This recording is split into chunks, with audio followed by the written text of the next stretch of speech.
The Cougs had an opportunity tonight, a chance to right the wrong they experienced in last year's Holiday Bowl. Earned their 10th victory for just the 5th time in school history, but alas, they did neither. Again, shocker of the night, Tyler Helinski. No Luke Falk, who wouldn't even dress with a left-hand injury. All eyes were on Brian Lewerke. Here's a broken play. He's going to roll to his left and find Cody White for the touchdown on third down. That was really a backbreaker because the Coug defense had made their bread and butter on third down all year long. Not tonight, though. It's still 7-3 when Lewerke sells the run. The defense going to bite, and look at Felton Davis all alone in the secondary. A 49-yard touchdown. Cougs down, fall behind 14-3. It would be 21-3 at the break. Then Hercules Mata'afa gets the play after sitting out for his Apple Cup targeting call. Wouldn't make much of a difference. You know it's not your night when plays like this happen. Off the deflection, it's into the hands of Cody Martin, his second touchdown of the evening. Quarterback change. This time it's Damian Terry for Sparty. And if Lewerke can throw, this dude can run. He powers in for 6. Now, towards the end of the game, one of the bright spots for the Cougs was Tay Martin. Here he is with one of his 2 receiving touchdowns, but it would be far from good enough as the Cougs lose by a count of 42-17. Remember, they lost the Apple Cup 41-14. 32 days later, they lose this one 42-17. They end the year 9-4 after starting the year 6-0. If only it was how you started and not how you finished. Keith Ozo and Alyssa Charleston know you got to finish strong. And guys, tonight it looked like the Cougs were just outmatched.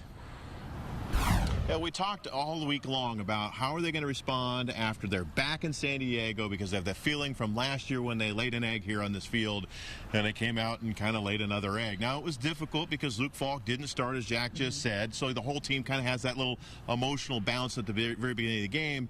But I'm not sure that that's something they didn't know was coming anyway, so it's not like it was a surprise to anybody. They just got outplayed in every aspect tonight.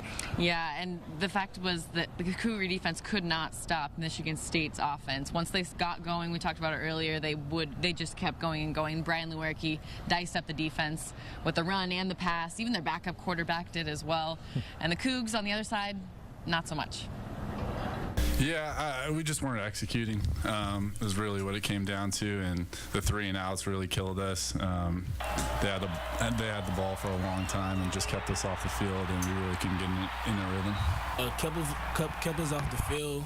I mean, the offense was running down the time and stuff, so we really couldn't get our rhythm. So we wasn't executing. I mean, they didn't really do much to stop us, but we didn't execute as much. They, were able to keep our offense off the field most of the night. And then offensively, I thought the first half, I thought some of our youth on offense was exposed the first half, but then we got in sync. But then, it started to get away from us, and we never, we didn't get them off the field the second half either. So a loss in a very disappointing fashion. Not only do you not have Luke Falk finishing out his senior year, even being able to play, right, but they lose. They don't get their 10-win season, and just they don't really look kind of like the team that we saw that goes 6-0. It's so weird because this was such a good season for this team. They won 9 games. This 3-year stretch they just put together, the second best 3-year stretch by my math that they've ever had. But it's such a bad feeling to end the season. Jack gave you the scores from the Apple Cup in this game. I'm not good at math, but combined I think that comes out to 1,000,000 to 12. I mean, wow. It's just the way they lost the last 2 games has a lot of people wondering just how good was this team. Got to step away from that, take a look back and realize, okay, 9 wins is a pretty good year. They still got a lot of good recruits coming in.